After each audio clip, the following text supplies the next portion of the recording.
আসসালামু আলাইকুম প্রিয় শিক্ষার্থীবৃন্দু। তো তোমরা যারা আমার এডুকেশন 24 চ্যানেলটি এখনো সাবস্ক্রাইব করো নাই তারা অবশ্যই সাবস্ক্রাইব করে পাশে থাকবে। তো তোমরা যারা জাতীয় বিশ্ববিদ্যালয়ের শিক্ষার্থী রয়েছে, তো তোমাদের যে আগামীকাল অনার্স ভর্তি পরীক্ষা, তো সেটি কিন্তু এখনো স্থগিত করা হয় নাই। তো সে বিষয়ে কিন্তু একটি নোটিশ প্রকাশ করা হয়েছে। তো নোটিশটি মূলত প্রকাশ করা হয়েছে দ্য ডেইলি ক্যাম্পাস। তো নোটিশে বলা হয়েছে জাতীয় বিশ্ববিদ্যালয় ভর্তি পরীক্ষা নিয়ে যা বললেন উপাচার্য।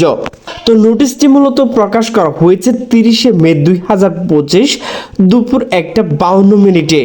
তো নোটিশে বলা হয়েছে ঘূর্ণিঝড় আশঙ্কা ও উপকূলীয় জেলাগুলোতে সতর্কতা জারি থাকা সত্ত্বেও জাতীয় বিশ্ববিদ্যালয় 2024-25 শিক্ষাবর্ষে অনার্স প্রথম বর্ষ ভর্তি পরীক্ষা আগামীকাল শনিবার 31শে মে অনুষ্ঠিত হতে যাচ্ছে।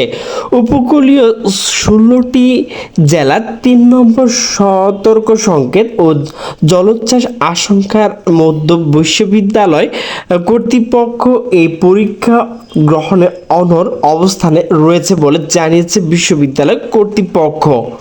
আজ শুক্রবার 30শে মে রাজধানীর ধানমন্ডি বিশ্ববিদ্যালয় নগর কার্যালয়ে এক সংবাদ সম্মেলনে পরীক্ষা সংক্রান্ত নিয়ে এক প্রেস বিজ্ঞপ্তি পরীক্ষার তথ্য জানান বিশ্ববিদ্যালয় উপাচার্য এস এম আমানুল্লাহ। উপাচার্য বলেন, জাতীয় বিশ্ববিদ্যালয় 2024-25 শিক্ষাবর্ষে অনার্স প্রথম বর্ষ ভর্তি পরীক্ষা একযোগে দেশের 64 জেলা আগামীকাল শনিবার অনুষ্ঠিত হবে। এই পরীক্ষা অংশগ্রহণ করবেন 5,60,000-এরও বেশি শিক্ষার্থী। পরীক্ষার জন্য সকল প্রস্তুতি সম্পূর্ণ করা হয়েছে। তো প্রিয় শিক্ষার্থীবৃন্দু, তো বৈঠক শেষে কিন্তু জাতীয় বিশ্ববিদ্যালয় উপাচার্য স্যার আমানুল্লাহ বলেছেন, তো আপনাদের যে পরীক্ষাটি তো সেটি কিন্তু হবে, তো সেটি কিন্তু স্থগিত করা হবে না। তো প্রিয় শিক্ষার্থীবৃন্দু, আমার ভিডিওটি যদি ভালো লাগে তাহলে অবশ্যই লাইক কমেন্ট শেয়ার করবে। তো সকলে সুস্থ থাকবে, ভালো থাকবে। আল্লাহ হাফেজ।